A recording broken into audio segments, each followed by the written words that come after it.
Hi everyone, welcome back to session 17 and behavior acquisition and chaining. In this section we're going to continue with the principle of differential reinforcement and successive approximation, and we're going to talk a little bit about how we actually start putting behaviors together and developing longer and longer sequences. I'm only going to be introducing a couple of terms called backward chaining and forward chaining and going through that with you because you're going to be talking a great deal more about these particular topics when you get into later classes. Okay, so let me go ahead and freeze the camera again. Okay, and go ahead and get my pointer out and get to a full screen. All right. So in talking about building sequences, I mentioned before, one type of chaining procedure we use is called forward chaining.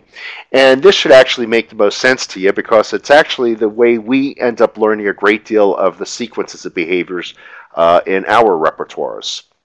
Let's look, for example, at a simple type of a sequence in which we are going to move a chair from one part of a room to another part of the room so that we could actually get a piece of candy. That's our goal here, okay? So we start off with a simple SD. A chair is located at a distance away from the cupboard. That's the SD. The behavior, okay, is pushing the chair, right? So you're over here, you see the chair over against the wall, you push the chair, and now you change the environment because the chair is no longer located at a distance. Now it's located in front of the cupboard. Now I'm going to stop here to show you a couple of things before we move on. This alone is a simple three-term contingency. The SD, the response, and the reinforcer. In this situation, you'll note here, it's a conditioned reinforcer, S little r. Because one of the things I wanted to point out to you that I mentioned to you in the section on conditioned reinforcement is that stimuli in the environment serve two functions. They serve as an SD and they serve as conditioned reinforcers. And this is the manner in which it works. You have a simple SD behavior reinforcer, and this reinforcer is a conditioned reinforcer.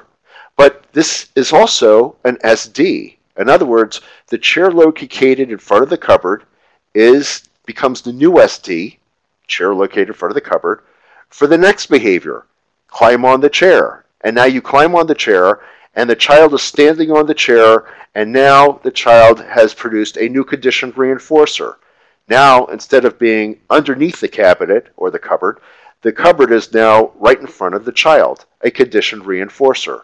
But that conditioned reinforcer becomes the new SD. The child is standing on the chair, see the new SD. He reaches for a key. Touching the key is a conditioned reinforcer. It maintains the behavior of reaching, but now it is an SD for the new behavior. That is, if you're touching the key, you could grasp the key and climb down from that chair. All right? So now you climb down from that chair, you got your key in your hand, you're standing on the floor with the key in your hands, conditioned reinforcement. It maintained this behavior, and now it serves as the new SD, standing on the floor with the key in the hand, walk to the cupboard, and now the child's located in front of the other cupboard. All right? Conditioned reinforcement, right? With the key in his hands. Because again, the child could have done this before, but he could not have completed the operant contingency because he couldn't get into a locked cabinet. But now he's got a conditioned reinforcer of key in the hand that he's located in front of the cupboard. It maintained all of this behavior, and now he's ready to insert the key into the lock, and he opens the door. Opening the door is the conditioned reinforcer. It reinforces this behavior, and now this door open serves as an SD for reaching in, getting the candy, and so forth and so on. So this is simply called forward chaining. It starts at the beginning and works its way to the end. Okay, it's simple forward chaining procedure. All right. Now, how did the child learn this? That's the interesting question. Did he learn from the beginning to the end by watching his parents do this? Right? Did he learn to do it that way? Or was he actually shaped to do it from backwards. And I'm going to go through that in a second, the backward chaining procedure. But you see here that we take a simple 3-term contingency and we add on to it instances before, instances after. So when we talk about a chain or a sequence of behavior, all we're really talking about is using the 3-term contingency, which becomes a building block, upon which we add on more and more sequences of this behavioral pattern. Okay. Now, backward chaining would involve this. It would involve learning the very last response in the repertoire and working your way backwards to the beginning. In other words, let's look at this backward chaining procedure in which we start, and this is actually, learning to shampoo your hair. You'll learn this response first by rinse your hair. Now you praise the student and perhaps give them a hug or give them an edible and say, good job, you got nice clean hair or whatever. Particularly with children, this is all I did. I didn't give my kids edibles, and it was sufficient to give a hug and verbal praise in this situation. So we have rinsing the hair results in a praise and a hug from dad. Okay. Now I build the repertoire out by introducing the next response. Work shampoo into lather, rinse hair. Okay, I'm lather in hair, and then rinse hair, get reinforcement. So I'm going to now start building backwards. And once I get this repertoire down, I add on the next thing, which might be apply shampoo to hair. Okay. Shampoo in the hair is the SD. The response, work lather into hair. You've got a condition reinforcement that you've worked the lather into the hair, which is now another SD. And the lather in the hair is an SD for rinsing your hair and so forth and so on. And then we might go back to opening the cap to the shampoo bottom. And we just simply work our way backwards. Okay.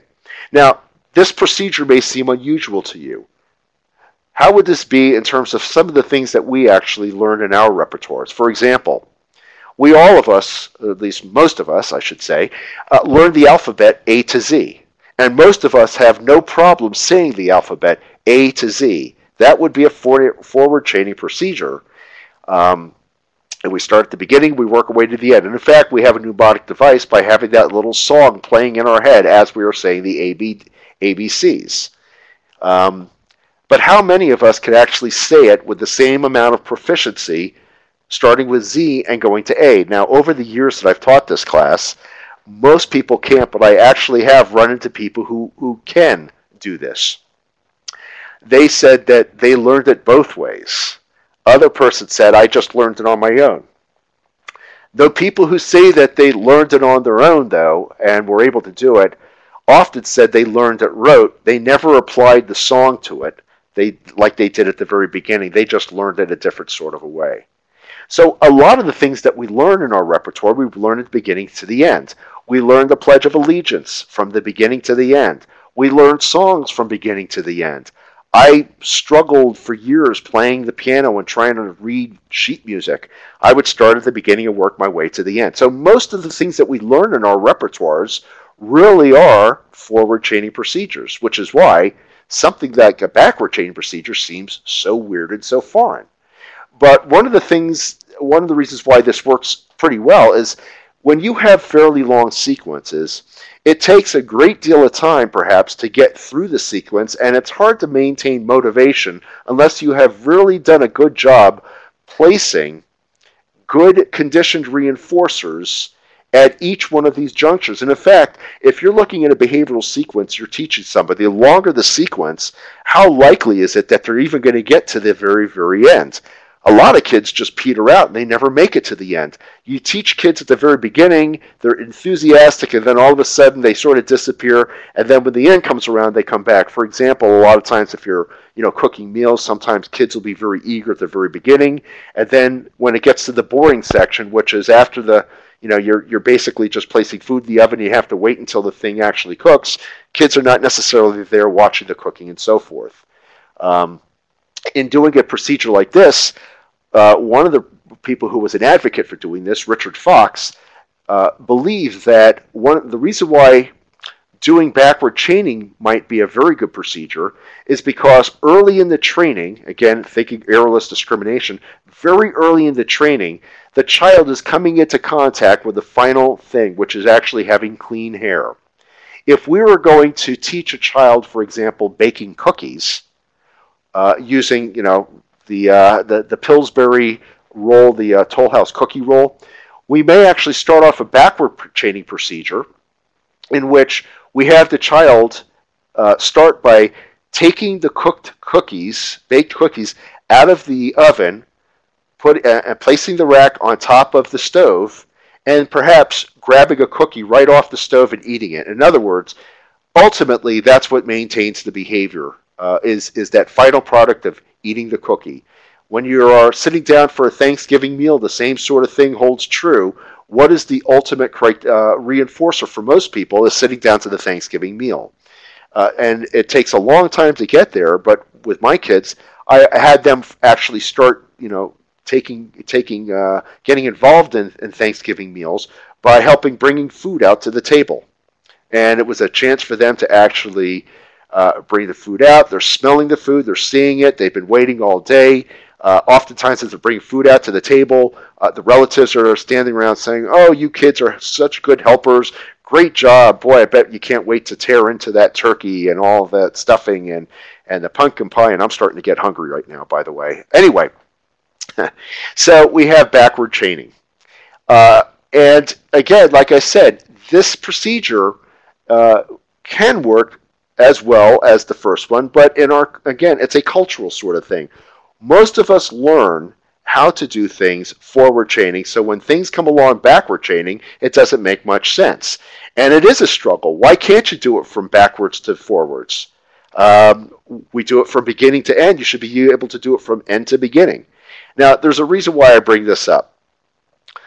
Years and years ago, I used to, when I was in Massachusetts, I used to help teach a martial arts class, and teaching little kids what they were called forms, or what they call kata. And these are just last about 2 or 3 minutes long, and it's almost like various planned movements and patterns of movements of foot action on the floor, throwing punches and kicks and doing all kinds of things. But you have it's almost like a dance procedure, that you have a clear beginning and a very clear end, and you go into competition sometimes and you're judged based on how well you did each of these sort of steps. Imagine that it's just like when you see figure skating, except instead of figure skating, you're seeing little kids or adults in karate gis, and they're going through a variety of these different moves and so on. When we used to teach these to kids, it was almost a given that we would have to teach it, and we always did teach it in forward chaining. We started the kata, the very first one, kata 1, at the very beginning with the first 2 or 3 moves. Once they got that, we would teach one move at a time, then the next move, then the next move. And we just simply linked on the next sequence to the next sequence until finally they were able to do kata 1. Now, at the same time we were teaching this class, we had 4 students in our class who had a traumatic brain injury. It was clearly documented, and they were involved in class because they wanted to learn how to do fine motor movement and gross motor movement. We weren't really worried about the fact that they were doing it for physical aggression. They were actually more involved in learning the katas, not necessarily learning how to spar or using these techniques for self-defense. They were just learning it because these particular 4 students had to do an activity, and they chose learning kata because they really didn't want to learn how to do dance. It was just their preference. So when we started teaching them kata in the classroom, we could, for the life of us, had a really difficult time getting past the first 2 or 3 steps of kata. We kept telling them that when it's done, you're gonna, it'll be great, and you'll perform it, and people applause, and that's the conditioned reinforcer for doing all this thing, that you're actually going to finally have the performance and you'll look great and so forth. And that's what they really wanted to look forward to, was the applause at the very end of finishing their kata. But they could never get through it.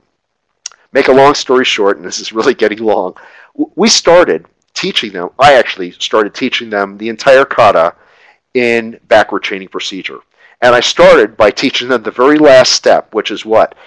The last step of the kata in which they bow to their sensei, bow to their judges, and they get applause. They immediately came in contact with the reinforcer they were looking for. And once they did it, the motivation was clearly there. They did it again and again and again. Then I just taught them the next step, what I call the penultimate step, the one prior to the last step. They got that one down. Then I did the same thing again for the second to the last step, so forth and so on. The interesting thing is not only did they learn how to do the kata, they were actually able to do the kata not from beginning to end, but end to beginning. And what was really fascinating about this was that once they learned to use this and started doing it in reverse, the sensei for our school brought out 4 black belts and had them do kata 1 from beginning to end. And of course they did it because they teach it all the time. Then the sensei asked them, I want you to perform kata 1 in reverse. They couldn't do it. I mean, they really struggled. They teach it all the time, but they never had to teach it from end to beginning. So they would, if you watched each one on the floor, they would correct themselves. They'd go do a couple of things. They'd have to stop, think about it, make a move. Then they'd find, oh, nope, that's not the right one. They'd go back, retrace their steps, go backwards. And it literally is like walking backwards. They couldn't do it. And then we brought the folks out there who had just learned this, my students. They had no problem doing it beginning to end, and from that point on in our karate class, the sensei said from now on black belt testing will require all katas that are learned must be able to be performed beginning to end and end to beginning, because a black belt should be able to do a kata like anybody else should be able to do it as well, if they're that skilled in doing it. So again, this is just one methodology you could use. Finally, I want to present, again, this is just going over the different tasks. Okay, again, you break the steps down. Okay. So we talked about forward chaining, backward chaining. You could do also what's called total task presentation.